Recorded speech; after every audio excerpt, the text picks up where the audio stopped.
What happens when a man who buried his past finds it kicking down his front door? For 16 years, Bob Ferguson has been a ghost.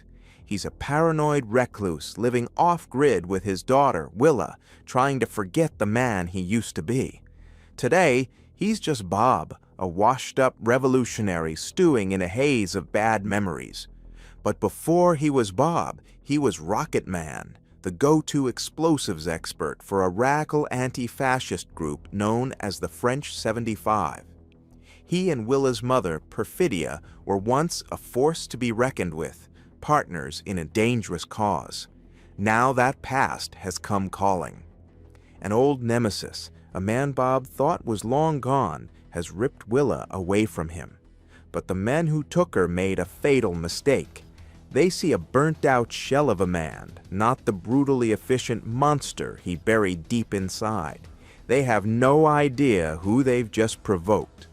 Now, to get his daughter back, Bob has to unleash that monster for one last fight. The film kicks off 16 years in the past at an immigration detention center. We see a younger, sharper Bob, then known as Path Talhoun, operating with his heavily armed activist cell, the French 75. Their mission? Free the detainees. Among them are the fierce Deandra and Willa's future mother, the group's leader, Perfidia. Bob's role is clear. He's Rocket Man, the demolitions man, creating chaos and diversions. It's a life of high stakes and radical beliefs. Flash forward to today, and that revolutionary fire in Bob's eyes has been replaced by a deep, stoned paranoia. He lives in self-imposed exile with his 16-year-old daughter, Willa, and their relationship is strained, to say the least. Willa, played with a fiery spirit by Chase Infinity, is a typical teenager who's desperate for a normal life. She just wants to go to a school dance. She's as smart and focused as her mother was, but feels suffocated by her dad's constant anxiety. Bob, meanwhile, spends his days getting high, watching old political films, and refusing to engage with the modern world. He's haunted by his past, especially by Perfidia's disappearance, convinced that dark forces are still after him. Willa just thinks he's paranoid.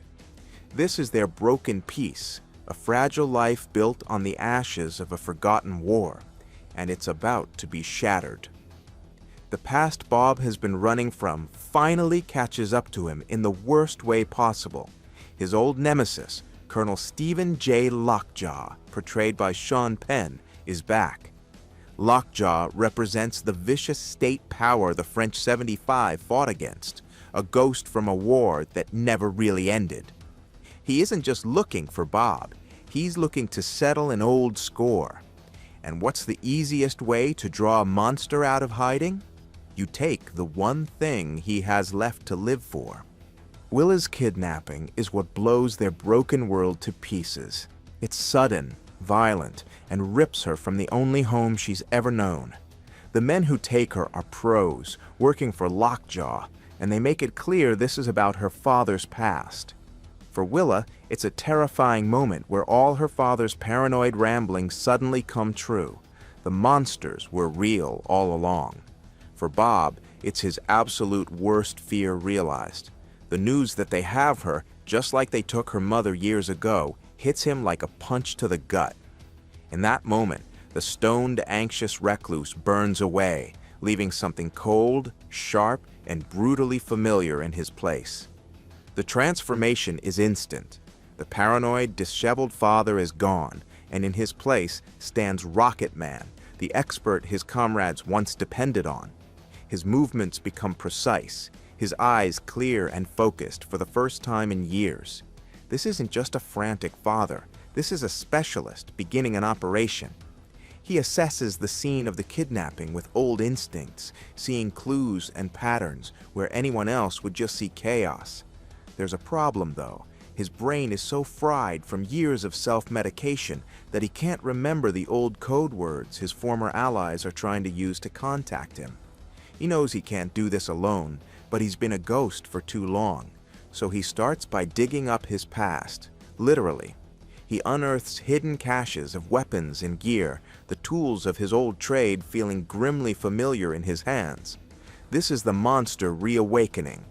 Bob sees his past colliding with the one thing in his present that matters, and he's left with only one mission: dismantle Lockjaw's entire operation, piece by bloody piece, until he gets Willa back. The hunt is on. Bob's first move is to find help. He tracks down Sensei Sergio St. Carlos, played by Benicio del Toro, an old contact who runs a karate school that doubles as a safe haven for revolutionaries. As it turns out, Willa was one of his students, and her martial arts training gives Bob a sliver of hope that she can hold her own. The sensei advises Bob to be like ocean waves, calm on the surface with a powerful storm underneath. But there's no time for zen. Lockjaw's goons, a comical but deadly paramilitary crew, crash the party, forcing Bob back on the run. From here, the film kicks into high gear with a series of escalating confrontations. With help from his former comrade Deandra, Bob starts hunting down Lockjaw's network. His methods are brutal and brutally efficient. He's a master of explosives and tactical improvisation, turning everyday objects into deadly weapons. He tracks Lockjaw's men one by one, using his particular set of skills to extract information with terrifying precision. Each encounter gets him one step closer to the top. Meanwhile, Willa proves she is no damsel in distress. She's her mother's daughter, resilient, smart, and a fighter. Trained by Sensei Carlos, after leaving a trail of wreckage, Bob finally tracks Colonel Lockjaw to his stronghold. The climax isn't just an explosive showdown, it's a massive emotional release. Rocket Man is fully unleashed in a final, desperate assault. He's no longer just a father, he's a force of nature, a monster driven by righteous fury. The battle with Lockjaw is personal. It's the man versus the corrupt system he's fought his whole life, with his daughter's future on the line. Sean Penn's Lockjaw is the perfect villain for this finale, embodying everything Bob dedicated his life to destroying. Their final fight is more than just bullets and explosions. It's a deeply personal duel over the past, present, and future. But Bob isn't the only hero here. Willa, using the skills her sensei taught her, plays a crucial part in her own rescue, proving she's a warrior, not a pawn. The climax culminates in a raw, powerful reunion between father and daughter amidst the wreckage of his final battle. With Lockjaw defeated, Bob and Willa are finally reunited. It's a powerful moment of connection after a lifetime of distance. The film doesn't wrap everything up in a neat little bow. They're both changed by the ordeal, and the scars are still fresh. But for the first time, there are no secrets between them. Bob has confronted his past, and Willa has discovered the strength in her heritage. The cycle of one battle after another finally seems to be broken. They've come a long way from the disconnected pair they were at the start, and are now a truly connected father and daughter. The final scene shows them not returning to their paranoid isolation, but ready to face an uncertain future together. They have a long road of healing ahead, but this time they'll walk it as a family. This is the kind of action thriller that is as emotionally deep as it is explosive. A powerful story about the lengths a father will go for his child. So what did you think of Bob's transformation from paranoid recluse to unstoppable force? Let us know in the comments below. And for more recaps on parents who will tear the world apart to save their families, make sure to subscribe and hit that notification bell for future videos.